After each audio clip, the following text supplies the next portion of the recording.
Good morning friends. आज इस class में लुईस की अवधारणा के बारे में बात करेंगे कि लुईस के अनुसार अम्ल और क्षार क्या है। इससे पिछली क्लास में ब्रोंस्टेड-लोरी की अवधारणा की बात की और उससे जो पहले क्लास हुई थी उसमें ओरेनियस की संकल्पना के अनुसार देखा था कि अम्ल क्या है और क्षार क्या है। तो लुईस की अम्ल क्षार अवधारणा देखते हैं अपन कि लुईस की अम्ल क्षार अवधारणा क्या है।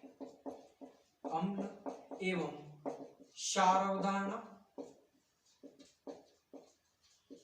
जो लुईस की अम्ल एवं क्षार अवधारणा है ये एकांकी इलेक्ट्रॉन युग्म पर आधारित है।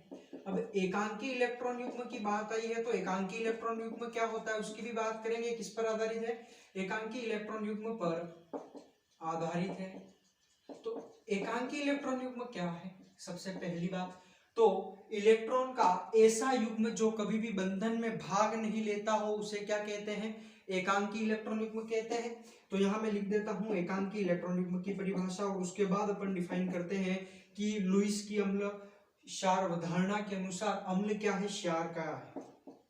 तो एकांकी इलेक्ट्रॉन युग्म क्या होता है? तो इलेक्ट्रॉनों का ऐसा युग्म जो कभी भी बंधन में भाग नहीं लेता हो, जो कभी भी बंधन में भाग नहीं लेता हो, उसे क्या कहेंगे? एकांकी इलेक्ट्रॉन युग्म कहेंगे। ठीक है।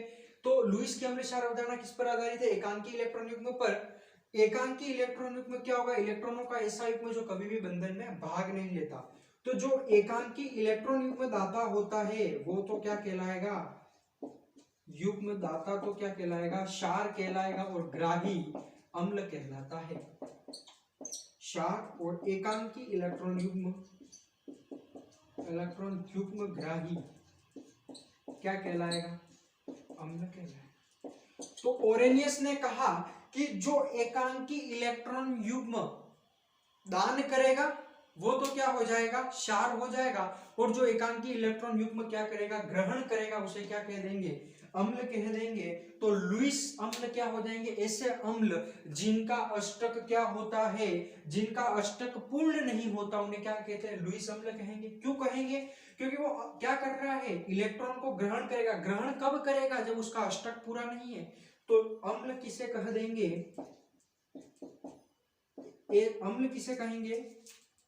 तो जिनका अष्टक पूर्ण ना हो, अम्ल क्या हो जाएंगे? जिनका अष्टक पूर्ण ना हो।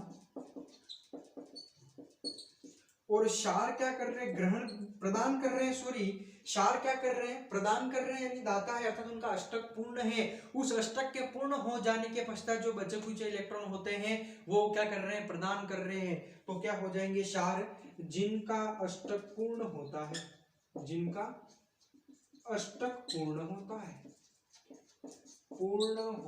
है, क्या होता है? अष्टक पूर्ण होता है। वे क्या कहलाते हैं? लुईस क्षार कहलाते हैं। जो लुईस अम्ल होते हैं ये इलेक्ट्रॉन न्यून यौगिक होंगे। लुईस अम्ल यानी ये अम्ल की बात कर रहा हूं, ये अम्ल क्या होते हैं? तथा इलेक्ट्रॉन न्यून यौगिक, अर्थात इनके पास इलेक्ट्रॉनों की कमी है इसीलिए अपना अष्टक पूरा करना चाहते हैं। इसीलिए अम्ल क्या होंगे? इलेक्ट्रॉन न्यून यौगिक होंगे। किसके अकॉर्डिंग? लुईस के अनुसार इलेक्ट्रॉन न्यून यौगिक है। और क्षार क्या हो जाएगा? तथा क्षार क्या हो जाएगा?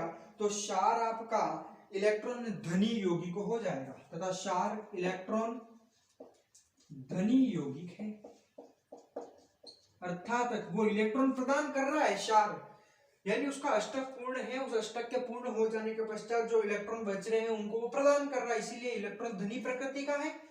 और इसका अष्टक पूर्ण नहीं है इसीलिए इलेक्ट्रॉनों को ग्रहण कर रहा है, इसीलिए क्या हो जाएगा? न्यून यौगिक हो जाएगा, अर्थात इलेक्ट्रॉनों की कमी है। तो लुईस की अम्ल क्षार अवधारणा क्या है?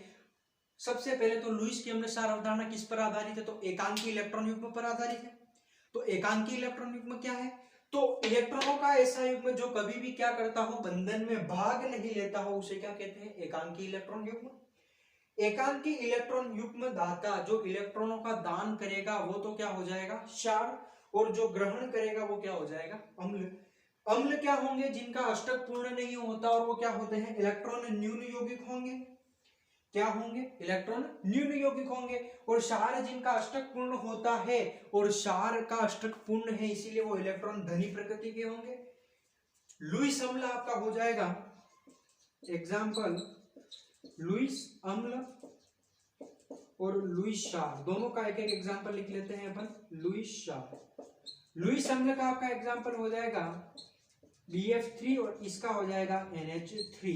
तो आज इस क्लास में लुईस की अम्ल क्षार अवधारणा क्या है, एकांकी इलेक्ट्रॉन युग्म क्या है, उसके बारे में अध्ययन किया।